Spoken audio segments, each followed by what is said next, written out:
Hello बच्चों, कैसे हैं आप सब। आई होप सभी बढ़िया होंगे। तो आज की वीडियो में तुम्हारे लिए लेके आया हूं टेलीस्कोप, एस्ट्रोनॉमिकल टेलीस्कोप, और साथ ही साथ इसी वीडियो में सिखाऊंगा रिफ्लेक्टिंग टाइप टेलीस्कोप। दोनों ही बहुत ज्यादा इंपॉर्टेंट है और अब की बार के बोर्ड एग्जाम्स में भी आया हुआ था इस पर क्वेश्चन। सो बहुत ज्यादा इंपॉर्टेंट है। माइक्रोस्कोप और टेलीस्कोप बहुत ज्यादा इंपॉर्टेंट होते हैं इस चैप्टर में से, तो हम इसको करने वाले हैं।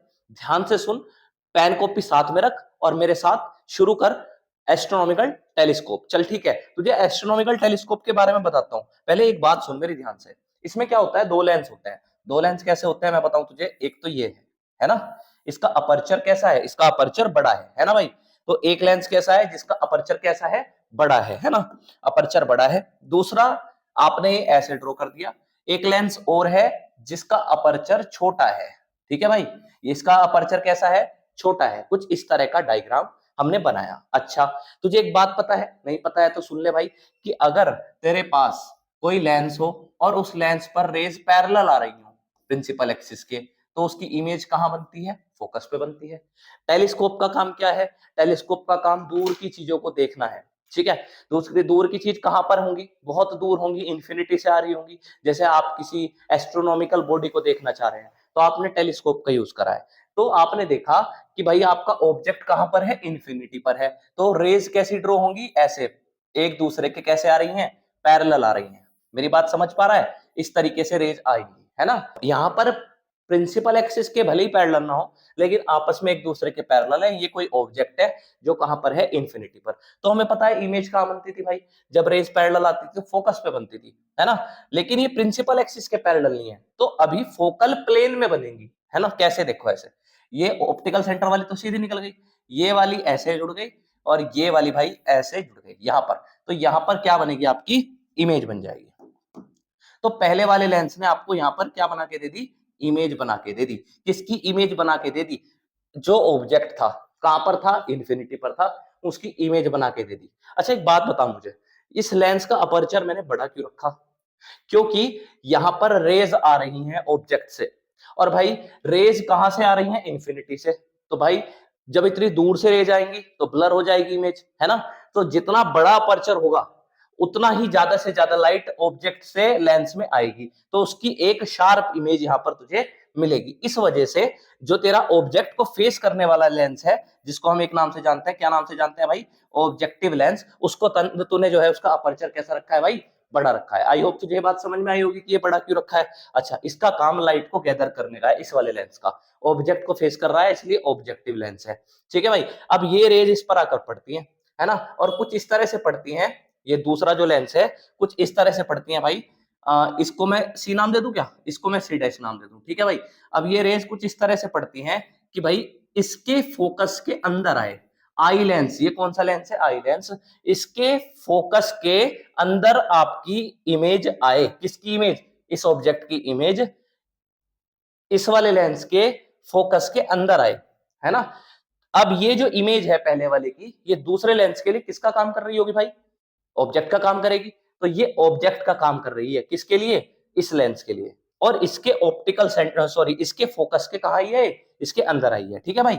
अच्छा, तो रेज बनाई मैंने, है ना, एक रे तो ऐसे निकाली मैंने, है ना। अब मुझे पता है कि अगर कोई ऑब्जेक्ट हो किसी लेंस के लिए और वो उसके फोकस के अंदर हो तो उसकी इमेज वर्चुअल बनती है। दो रेज लेके चलते हैं, एक तो रे ऐसे जाएगी, है ना, ये तो ऐसे निकल गई सीधी, और ये वाली जो प्रिंसिपल एक्सिस के पैरेलल गई, इसको मैंने बहुत वाइड रखा।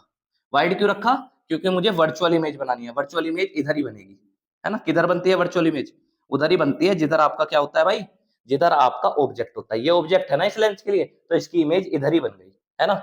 ये मान लो इसकी क्या बन गई यहाँ पर, इमेज। ठीक है भाई, कितने क्या नाम होगा इसका, A double dash B double dash. ठीक है भाई, फाइनल इमेज हमारी यहाँ पर आ गई, है ना। तो ये डायग्राम है सारा, यहां से रेज आई है, पैरेलल आई है, आई, यहां इसकी इमेज बनी है। ठीक है, ये इमेज यहां पर बनी है। ये पता है कहां पे बनी है, ये इसका फोकस है भाई, इस वाले का, क्योंकि रेज पैरेलल आ रही है। तो ऑब्जेक्टिव लेंस का फोकस पर इमेज बनी है ना। और ये जो इमेज है इस लेंस के लिए किसका काम कर रही है, ऑब्जेक्ट का काम कर रही है। और इस लेंस के फोकस के अंदर ये जो इमेज है बनी है ना। तो ये इमेज पहले वाले की दूसरे लेंस के लिए किसका काम कर रही है, ऑब्जेक्ट का। और आई लेंस के फोकस के अंदर पड़ी है, इसलिए इसकी इमेज वर्चुअल बनेगी। तो हमने दो रेज लेके चला था, मैं एक तो ऐसे लेके चला था और एक ऐसे। ये तो ऐसे निकल गई थी भाई, ये ऐसे निकल गई थी और इसको पीछे मिला दिया था यहाँ पर, यहाँ इसकी फाइनल इमेज बन गई थी। अच्छा भाई, अब मैग्निफिकेशन निकालना है भाई। क्या निकालना है? मैग्निफिकेशन। ये एंगल क्या कहलाता है? अल्फा। ये वो एंगल है जो ऑब्जेक्ट के साथ बनाया गया है ना, अल्फा। तो मुझे ये बात बता मुझे कि भाई ये भी अल्फा होगा क्या? बिल्कुल होगा, वर्टिकल अपोजिट है। अच्छा, फाइनल इमेज कहां बनी? अगर तू फाइनल इमेज को देखेगा तो फाइनल इमेज तो ध्यान से देख, ये है क्या? ये वाली फाइनल इमेज मैं दूसरे कलर से दिखाता हूं तुझे, देख, है ना, इससे दिखाता हूं, देख। तो ये यहां पर और ये यहां पर, ये फाइनल इमेज है। अगर तू इसको पीछे लेके चले इमेज को, ये ऐसे, ये ऐसे, तो यहां इसकी क्या बन गई है? यहां इसका जो है एंगल बना है, इसको क्या बोलूंगा मैं? इमेज का एंगल, यानी कि कितना? बीटा। समझ में आई बात तुझे? ऑब्जेक्ट का एंगल अल्फा था, फाइनल इमेज ये थी, ये ऐसे यहां पर एंगल बन गया बीटा, है ना भाई। तो एम का फॉर्मूला क्या होता है? Beta by alpha. क्या होता है एम का formula? Beta by alpha. Image का एंगल और नीचे किसका एंगल? ऑब्जेक्ट का एंगल। ठीक है भाई, इसको मैं ऐसे लिख सकता हूं क्या? Tan beta upon tan alpha लिख सकता हूं? तो बोलेगा लिख सकते हो सर। ठीक है भाई, लिख लिया। चलो भाई, अब एक बात बता, पता है कौन सा ट्राइंगल? अब देख, ट्राइंगल में ना कंफ्यूजन रहती है बच्चों को, है ना, तुझे भी हो रही होगी कंफ्यूजन, ट्राइंगल कैसे ले। तो देख, एक बात सुन ले, ऐसे दो ट्राइंगल ले जिसमें ए डैश बी डैश आ रही हो, है ना। देख ध्यान से देख, ये रहा पॉइंट, एक पॉइंट ये रहा और एक पॉइंट ये रहा। देख, इसमें ये अल्फा आ रहा है क्या? ये वाला ट्राइंगल। और देख, इसी से जुड़ा हुआ एक ट्राइंगल और है, देख ये वाला ट्राइंगल देख रहा है तू, इसमें क्या आ रहा है? बीटा। तो ये दो ट्राइंगल ले ले तू, एक तो ये वाला अल्फा आ रहा है इसमें, और इसमें क्या आ रहा है? बीटा। ए डैश बी डैश इसमें कॉमन आ रही है, तो ऐसे दो ट्राइंगल ले ले। पहले इनसे तू वैल्यू निकाल, किसकी वैल्यू निकाल? यहाँ पर टेन बीटा की, टेन अल्फा की वैल्यू चाहिए, तो m equals to tan beta. मैंने कहा एक तो ये ट्राइंगल है और एक ये वाला ट्राइंगल है, बीटा तो इसमें आ रहा है, तो लगा फॉर्मूला परपेंडिकुलर अपॉन बेस का। तो परपेंडिकुलर क्या है? A dash B dash, base क्या है? A dash C dash, A dash B dash upon A dash C dash upon. ठीक है भाई, ये कौन है नीचे? टेन अल्फा, इस ट्राइंगल में आ जाए, इस वाले में। परपेंडिकुलर क्या है? ए डैश बी डैश, और बेस क्या है? ए डैश सी, तो ए डैश बी डैश अपॉन ए डैश सी। तो देख, ए डैश बी डैश से ए डैश बी डैश क्या हो जाएगा? कैंसिल। तुझे इतनी बात समझ में आ रही है? ठीक है भाई, अब देख एक बात बता, अब एक बात बता भाई, तू यहाँ पे देख, इसकी इसमें मल्टीप्लाई, इसकी इसमें, तो ए डैश सी अपॉन क्या हो जाएगा? ए डैश सी डैश। ये क्या आ गया? ये मैग्निफिकेशन आ गया। आई होप तुझे समझ में आ रहा होगा भाई इतना। जब तुझे इतनी बात समझ में आ रही है, अब एक बात बता मुझे देख के कि ए डैश सी क्या है। देख, ये सी है पॉइंट और ये रहा ए डैश पॉइंट, है ना। रेज इंफिनिटी से आ रही थी, तो यहां पर इमेज कहां बनी है? मैंने बताया था, ये डिस्टेंस फोकस है एफ ओ, पहले वाले लेंस का एफ ओ। तो क्या मैं जहां पर ए डैश सी है, ए डैश सी, क्या ये एफ ओ है? तो यहां क्या लिखा जा सकता है ऊपर? F O. तो देख, मैं यहां लिख देता हूं M equals to F O. नीचे आ, क्या लिखा हुआ है? A dash C dash. देख ध्यान से, ए डैश सी डैश कहां है? ये रहा ए डैश और ये रहा सी डैश, है कि नहीं है? यहां पर ये तू ये क्या बोल सकता है? ये क्या है? आई लेंस है। कौन सा लेंस है? Eye lens. कौन सा लेंस है? Eye lens. क्या ये जो है, ये इसके लिए ऑब्जेक्ट है? बिल्कुल है। तो ए डैश सी डैश क्या है? इस लेंस से ऑब्जेक्ट की डिस्टेंस कितनी है? A dash C dash. तो लेंस से जो ऑब्जेक्ट की डिस्टेंस होती है उसको तो यू बोलते हैं, और भाई आई लेंस के लिए है तो यू ई बोलेंगे।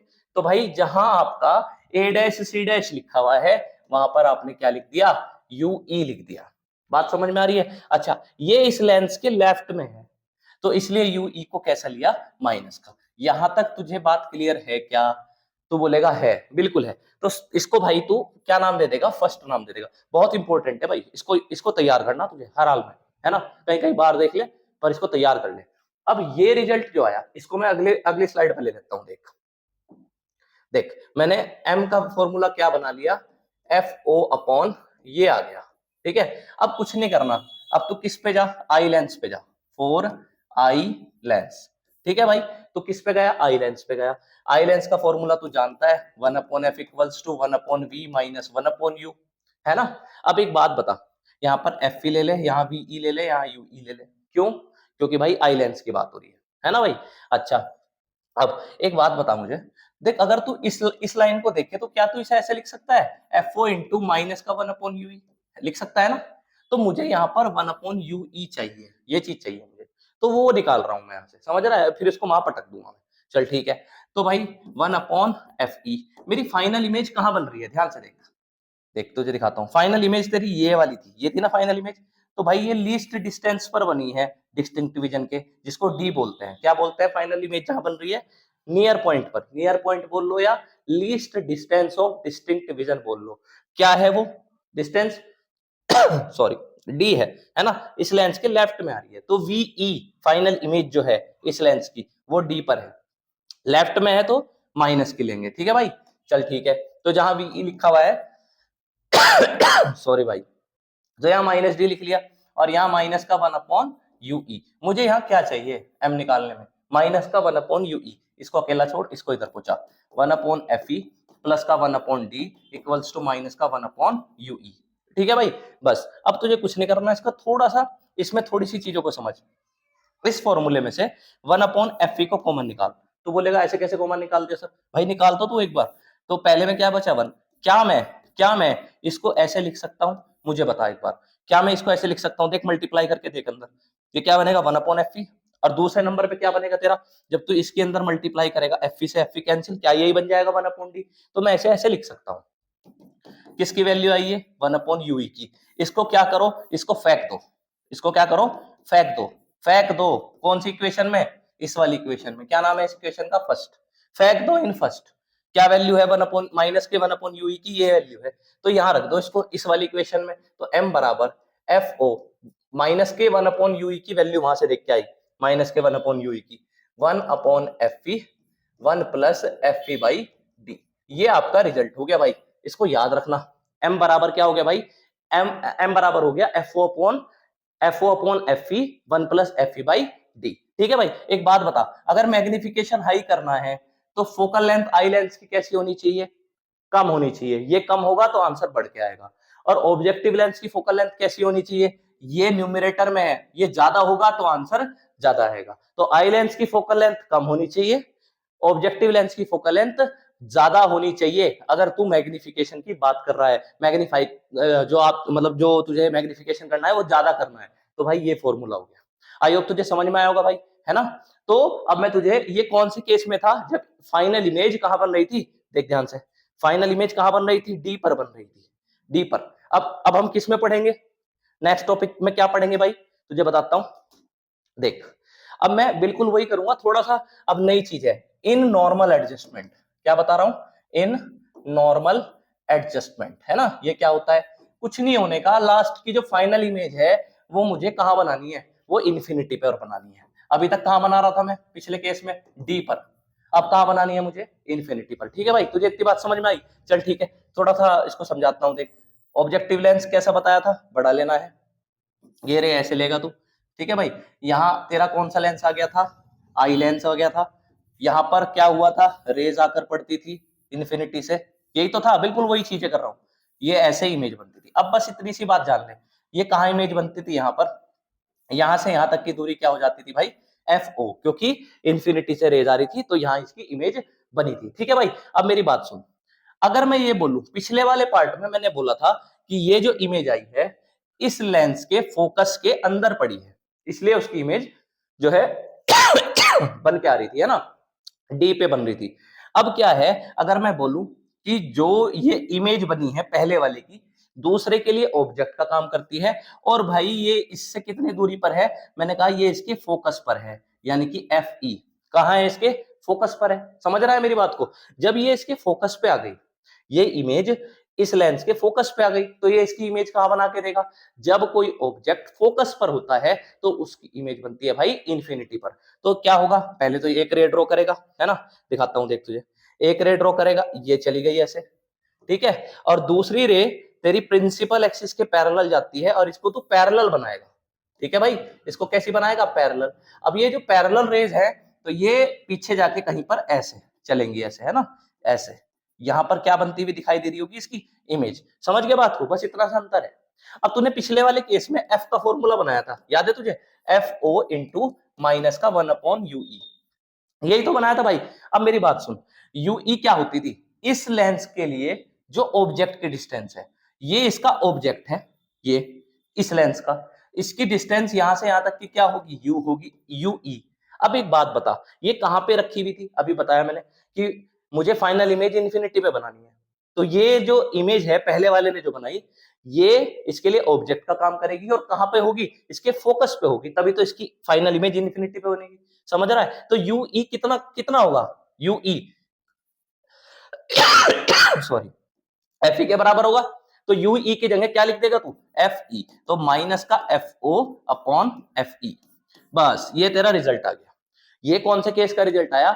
जब आपका टेलीस्कोप नॉर्मल एडजस्टमेंट में हो। बस अंतर ये है कि जो इमेज यहां पर बनती है, ये एक बार पिछले केस में आई लेंस के फोकस के अंदर पड़ी थी, तो उसकी इमेज डीपर बन रही थी, फाइनल इमेज। यहां पर ये जो इमेज बनी है पहले ने जो बना के दी, ये इसके लिए ऑब्जेक्ट का तो काम कर ही रही है, लेकिन ये इसके फोकस पे है। इस वाले लेंस के फोकस पे है ये जो आपका इमेज आई है पहले वाले की, ये दूसरे के लिए ऑब्जेक्ट का काम कर रही है और इसके फोकस पर है। तो फाइनल इमेज कहां बना के देगा? इसकी इन्फिनिटी पर बना के देगा। तो एम का फॉर्मूला याद कर ले भाई, F O upon F E. भाई देख, तुझे ये चीजें समझनी पड़ेंगी कि जैसे ये डेरिवेशन में करा रहा हूं, ये ऐसे ही एग्जाम में आते हैं। इसमें मैं तुझे कोई एंटरटेनमेंट नहीं दे सकता, ये तेरे काम की बात है। तो इसको ऐसे सीखेगा, तुझे हेल्प मिलेगी, तेरा काम बन जाएगा। लेकिन अगर तू इसमें एंटरटेनमेंट ढूंढेगा भाई, नहीं हो पाएगा, है ना? ये ऐसे टॉपिक नहीं होते, ये बहुत ही ज्यादा सेंसिटिव और बहुत ज्यादा इंपॉर्टेंट टॉपिक है। इस बार भी क्वेश्चन था भाई इस पे, ध्यान रख इस बात का, है ना? और आता है माइक्रोस्कोप टेलीस्कोप, तो बहुत इंपॉर्टेंट है ना? और तेरी किस्मत अच्छी रही तो भाई अब की बार भी तुझे माइक्रोस्कोप या टेलीस्कोप पर क्वेश्चन मिलेगा। चल भाई आगे लेके चलता हूं। तो ये हो गया आपका एस्ट्रोनॉमिकल टेलीस्कोप, है ना? अब इसमें कुछ फॉल्ट है, उन फॉल्ट को कौन सुधार रहा है? तो एक नए तरह का टेलीस्कोप है, ये भी बहुत इंपॉर्टेंट है। ये आसान है भाई, है ना? इसको ज्यादा लेके तो कंफ्यूज नहीं होना, है ना? बड़ा आसान है, रिफ्लेक्टिंग टाइप टेलीस्कोप, है ना? क्या नाम है इसका? Reflecting type telescope. ठीक है भाई, ये क्या है? Reflecting type telescope. कुछ नहीं है इसमें। देख एक बात बता, एस्ट्रोनॉमिकल में क्या होता था? एक तो ये होता था आगे वाला लेंस, एक ये होता था, ऐसे तो था। ये किसमें होता था? एस्ट्रोनॉमिकल वाले में। मैं ये कह रहा हूं, अगर मैं ये लेंस हटा दूं, है ना, ये लेंस क्या करता था? लाइट को लाके देता था, है ना? और ये क्या करता था? उस लाइट की फाइनल इमेज बनवाता था, है ना? तो ये तो मैं रख लेता हूं, और यहां से लेंस हटा के अगर मैं मिरर लगा दूं तो बात खत्म हो जाएगी, और उसी का नाम क्या हो जाएगा? Reflecting type telescope. चल भाई थोड़ा सा बना के दिखाता हूं तुझे मैं, है ना? देख, इसमें क्या होता है, इस तरीके से आपका एक कॉनकेव मिरर है, ठीक है? रेज आके पड़ती है सामने से, ठीक है? समझ बात को। तो मैंने पहली बात तो यहां पर क्या हटा दिया है? लेंस हटा दिया। अभी मैं बताऊंगा, आपसे पूछेंगे पेपर में कि भाई क्या एडवांटेजेस हैं रिफ्लेक्टिंग टाइप टेलीस्कोप की, मैं भी बताता हूं तुझे, है ना? पहले इसका डायग्राम सीख ले। देखिए था, ये कॉनकेव मिरर है, यहाँ एक मिरर और लगा रखा है ना भाई? और ये मिरर तूने कॉन्वेक्स मिरर लगा रखा है। कैसा मिरर लगा रखा है? कॉन्वेक्स। ये लाइट को ला के दे रहा है, कहां से लाके दे रहा है? इन्फिनिटी से, है ना भाई? अब देख सुन, ये रेज इस पे आके पड़ती हैं ऐसे, है ना भाई? ये ऐसे पड़ती हैं आके, है ना? और जब ये ऐसे पड़ती हैं तो टकरा के ऐसे निकल जाती है, ऐसे। ठीक है भाई, ये ऐसे निकल जाती है। यहां पर होल है, और होल के साथ यहां पर लेंस है, कौन सा? आई लेंस, है ना? यहां से आप देख रहे हैं, है ना? तो ये चीज है। मैं थोड़ा सा यहाँ पे इसको ना रब कर देता हूँ, बस ऐसे, है ना? तो ये इस तरह से है ना? तो मेरा काम क्या था? यहाँ मिरर मैंने लगा दिया, लेंस हटा दिया, और लाइट को इकट्ठा करवाया, और आई लेंस ने उसको क्या करके दिखा दिया? बड़ा करके दिखा दिया। ये आपका जो है क्या है? ये आपका रिफ्लेक्टिंग टाइप टेलीस्कोप है ना? अच्छा, इसके ना अलग अलग नाम है इस मिरर के। कोई कॉनकेव शेप मिरर बोल रहा है, कोई पैराबॉइडल शेप का मिरर बोल रहा है ना, पैराबोला की तरह का है थोड़ा सा, है ना? पैराबॉइडल शेप है। तो ये चीज है ना?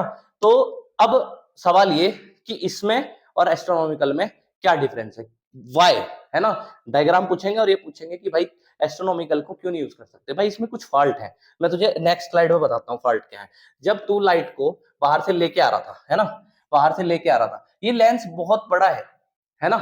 तो जब ये बहुत बड़ा लेंस है तो इसमें दो डिफेक्ट तुझे देखने को मिलेंगे, नाम याद कर ले।